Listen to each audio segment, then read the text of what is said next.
இன்றைக்கி நம்ம கஸ்தூரி மஞ்சள் யூஸ் பண்ணி பர்சனல் யூஸுக்காக இல்லைனா விற்பனைக்காக ரொம்பவே ஈஸியாக இந்த மாதிரி ஒரு பர்ஃபெக்டான சோப் எப்படி பண்ணுறது அப்படிங்கிறத பார்க்கலாம்.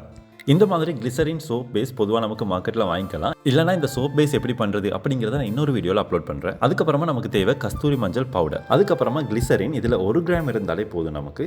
அதுக்கப்புறமா நமக்கு பிடிச்ச மாதிரியான ஒரு வாசனை, அதாவது ஃப்ரீக்னன்ஸ். இதை வந்து நம்ம எசன்ஸ் ஷாப்ஸில் எடுத்துக்கலாம். ஏன்னா அதுக்கப்புறமா விட்டமின் இ ஆயில், இது வந்து பொதுவாக எல்லா ஃபார்மசிலையுமே வாங்கிக்கலாம். முதல்ல ஒரு ரைஸ் குக்கரில் தண்ணி ஊற்றி இந்த மாதிரி டபுள் பாயில் பண்ணுறதுக்காக ரெடி பண்ணிக்கோங்க. அதுக்கப்புறமா கிளிசரின் சோப் பேஸ் அதில் விட்டு கொஞ்சம் கொஞ்சமாக மெல்ட் பண்ணுங்கள்.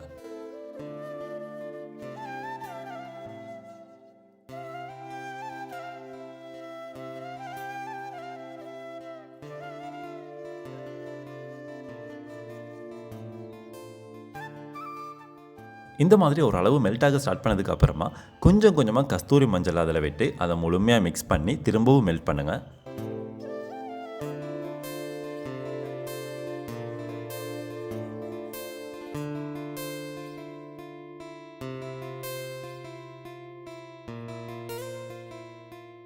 எதுக்காக இப்படி கொஞ்சம் கொஞ்சமாக கஸ்தூரி மஞ்சளை போடுறதுனா, நம்ம ஒரே அடியாக எல்லாமே போட்டோம்னா சில வேளை சோப் பேஸில் அது கட்டி கட்டியாக நின்றுடும். அந்த மாதிரி நின்றுச்சுன்னா சோப் பண்ணதுக்கப்புறமா ஒரே இடத்துல கஸ்தூரி மஞ்சள் தங்கியிருக்கும். ஸோ அந்த மாதிரி இல்லாமல் கொஞ்சம் கொஞ்சமாக இந்த மாதிரி மிக்ஸ் பண்ணும்போது அது எல்லா இடமுமே டோட்டலாக அந்த கஸ்தூரி மஞ்சள் இந்த சோப் பேஸோட மிக்ஸ் ஆகி இருக்கிறதால சோப்பும் ரொம்ப பர்ஃபெக்டாக வந்துடும்.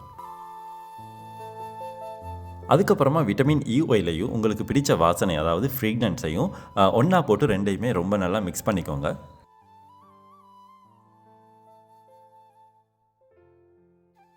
அதுக்கப்புறமா மெல்ட் பண்ணி வச்சுருக்கிற அந்த சோப் பேஸில் இது ரெண்டையுமே மிக்ஸ் பண்ணிடலாம்.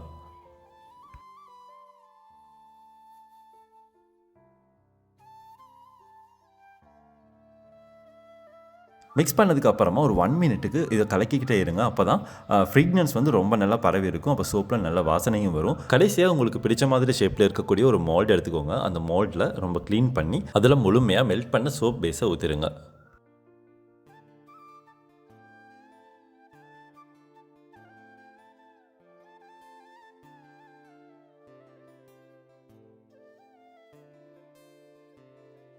கடைசியாக அதை ஊற்றினதுக்கு அப்புறமா கொஞ்சமாக பபிள்ஸ் நிற்கும். அதை ரிமூவ் பண்ணுறதுக்காக உடனே நம்ம ஐசோப்ரோபைல் அப்படிங்கிற ஒரு ஸ்ப்ரே பண்ணணும். ஆனால் அது உங்ககிட்ட இல்லைன்னா பிரச்சனை இல்லை. சாதாரணமாக நமக்கு சோப் பண்ணதுக்கப்புறமா அது சீவி விடலாம். இதை ஒரு 4 ஹவர்ஸ் காய விட்டதுக்கப்புறமா இந்த மாதிரி முழுமையாக கட்டி ஆகிரும். அதுக்கப்புறமா நமக்கு ஈஸியாக அதை ரிமூவ் பண்ணி எடுத்துக்கலாம். அண்ட் எடுத்ததுக்கப்புறமா அடுத்த நாளே உங்களுக்கு இந்த சோப்பை விற்பனைக்கும் ஆரம்பிக்கலாம், இல்லைனா யூஸ் பண்ணவும் ஆரம்பிக்கலாம். ஸோ இந்த மாதிரி பல டுட்டோரியல்ஸ் இல்லைனா ப்ராடக்ட்ஸோட ரிவ்யூ நீங்கள் பார்க்கணும்னா என்னோட சேனலை மறக்காமல் சப்ஸ்கிரைப் பண்ணிடுங்க. என் பக்கத்தோட பெல் ஐக்கனையும் அழுத்துருங்க.